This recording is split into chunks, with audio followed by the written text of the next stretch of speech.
Hi everyone, back to the more YouTube channel. It's Chris back with my rant stroke thought of the day on a very windy day in the northeast. Horrible, raining, minging. When will this rubbish weather stop? Could be worse, could be dealing with a hurricane in America. God bless all of those who are dealing with that.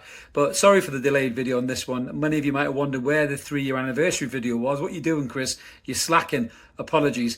Life got in the way, day job got in the way, really struggled to do it. So this is my 3-year anniversary video. Where are Newcastle United 3 years on? Are you happy? Are you sad? Or are you indifferent? Well, me personally, I'm happy, and I think it's quite hard not to be happy. If you think back to what Newcastle United were prior the takeover, under the horrible, dark, minging era that was the Mike Ashley era, we were a laughingstock. We were relegation fodder, binned twice out of the Premier League, relegated twice, came back up twice, but relegated twice. Something that Sky Sports' little buddies don't like to talk about, but I do, because we were awful back then. We were destined, we were circling around the drain for years under the Mike Ashley ownership. Horrible, rubbish signing, shit managers, awful football, and we were destined to go down, a bit like Everton this season, to be fair. But that's what we did. We went down. It was rubbish, horrible, minging. Came back up with Rafa Benitez. Everything seemed like we had a hope, we had a plan. The screwed Rafa walked. It was all terrible. Steve Bruce came in, awful, minging. Another standard, where Mike Ashley, mediocre manager, Ferris wheel of shit that was in there. And then the light came out of nowhere, thanks to Amanda Staveley, pretty much, in terms of bringing the PIF to the party. She never gave up.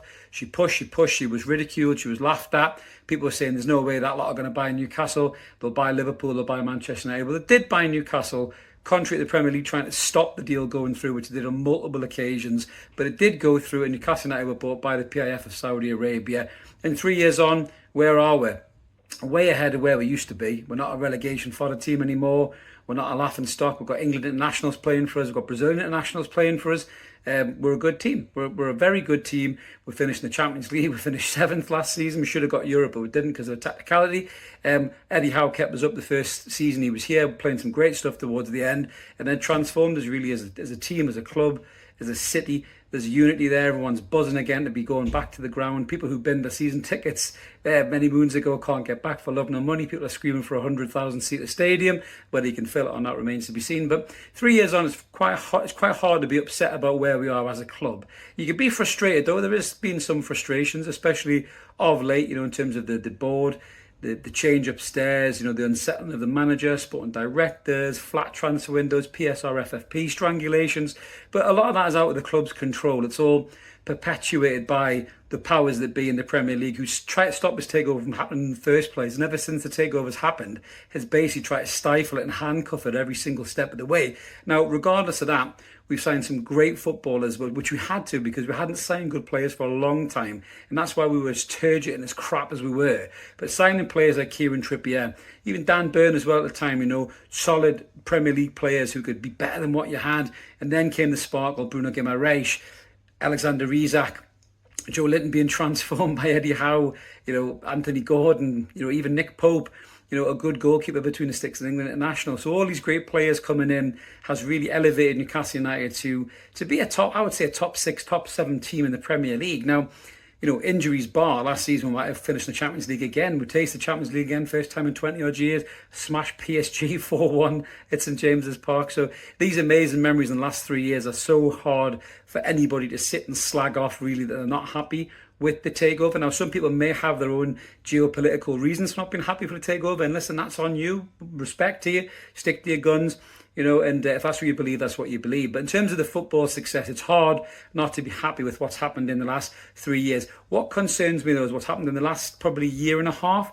I think there's been some murmurs of unrest in amongst the club, in terms of the manager being undermined potentially, the new board that came in, Mitchell, Ashworth, all that kind of stuff. And Newcastle are very much on a trajectory of being a modern-day football club with the new modern-day football club kind of hierarchy structure. Now, the problem that we have is we have a manager who's a bit of a throwback to the days of Fergie, the days of Wenger. I'm not saying he's as good as those two before Man U and Arsenal fans go mad in the comments, but we have a throwback manager who wants to be the main man, wants to have the full control and say over everything. And that's clearly not where the club is heading. So I do feel like we're heading for a bit of a crossroads moment with the manager. Now, that could come at the end of this season, whether we don't qualify for Europe, because that's how far we've come in the last 3 years. our expectations, our targets are higher than just staying in the Premier League and surviving like it was year on year in the Ashley era. So that shows you how much the club has moved forward. Now, it has been stifled by red tape and regulations and bullshit by the Premier League to try and stop us growing as a club.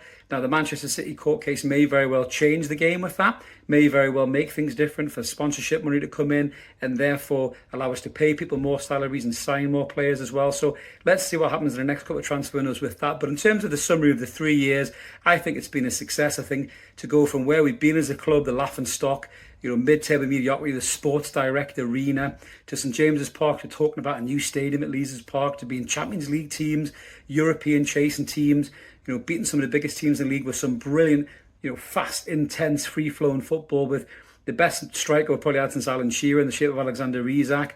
Great players like Bruno, Botman, Gordon, Barnes is a good player as well. We really have come along. We've got England's future fullback playing for us as well. Trips has been a brilliant servant and a great captain for the football club. So for me, the last 3 years have been a real success, I think, for the project. But I think in the 5-year plan, I think Amanda Staveley said we wanted to win the league or Champions League in 5 years. We ain't anywhere near that.